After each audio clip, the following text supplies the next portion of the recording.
So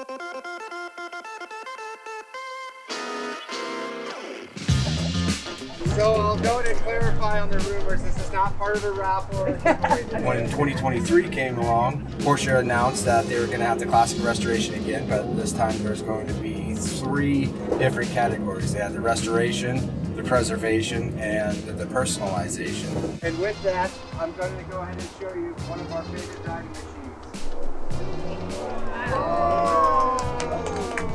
Once we got the car, pulled the motor out, got the car up on the lift, we realized there was some rust up in the front end and that was going to have to be repaired in order to drive the car. We took the doors completely apart, door frames out, rebuilt all the door rubber, quarter window replacements, all the glass came out, put new rubber seals for the glass.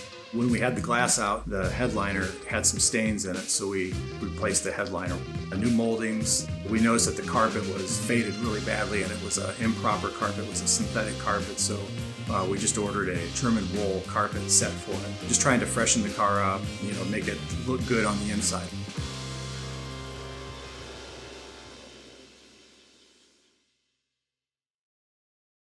Kendall, let's start something great.